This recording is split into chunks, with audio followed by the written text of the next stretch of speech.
ready? Here we go. Let's do count 1. 1, 2, 3, 1, 2, 3, 1, 2, 3, 1, 2, 3, 1. You guys are being so shy right now. Doing good, now we're shy. All right, let's do count 2. Ready?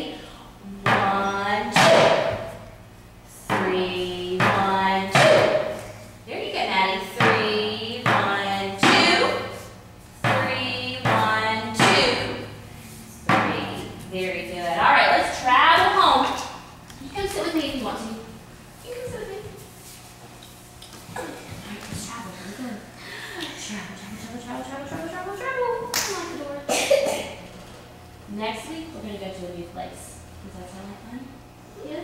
We're going to go to this place. All right, let's do our story. What's the name of our story? Peter and the Wolf. Peter and the Wolf. Very good. All right. Early one morning, Peter went out into the meadow. Let's gallop, please.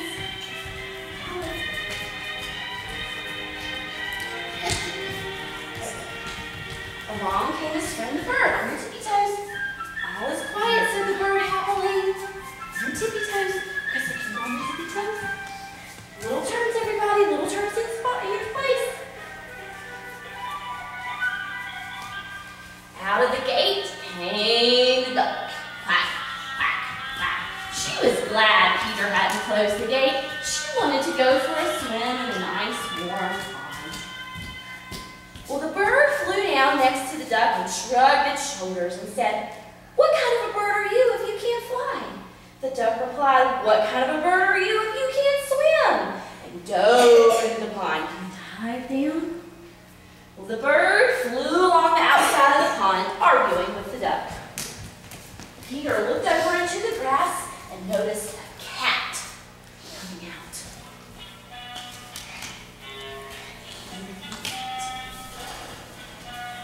The cat stopped and she noticed that the bird and the duck were arguing. She decided she would sneak over and grab the bird while it wasn't paying attention. So she got down on her velvety paws to sneak through the grass. Sneak. But before she could get there, Grandfather came out into the meadow. Grandfather, oh, my back. Oh. Grandfather was not happy that Peter had gone out into the meadow. He said, "Bad things can happen out in the meadow, Peter." Oh. He said, "Let's go inside." So he took him in, locked the gate, took him inside the house. Oh. When they were safe inside the house, who came out of the woods? The wolf. The wolf. Stretch your hands and your arms. The wolf came out of the woods. The duck swam to the middle of the pond, and the bird and the cat went up into the tree. The wolf was hoping that the bird and the cat would fall out of the tree. They were up there pretty good. The wolf was circling around the tree. Peter was inside the house, and he was watching the whole thing. He decided that he had to go help. So he got his lasso and swung it over the wall. Up. He grabbed onto the tree, pulled himself up. Oh! He balanced across the limb.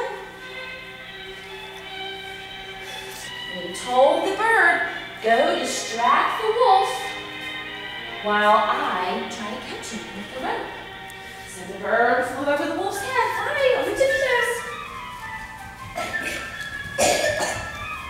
Little turns.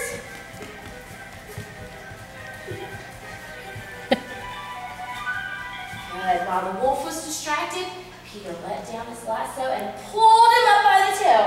The wolf started to shake, but he just couldn't get loose.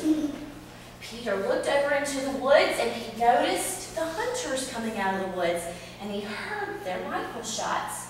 Let's listen to the rifle shots. Peter said, "Don't shoot, don't shoot. I've caught the wolf and I want to take him to the zoo."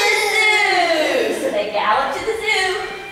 Peter was in front with his friend the bird, then the hunters and the wolf. And duck and the cat. Can you bow? Good job. Bow that way. Turn that way and down. Good job.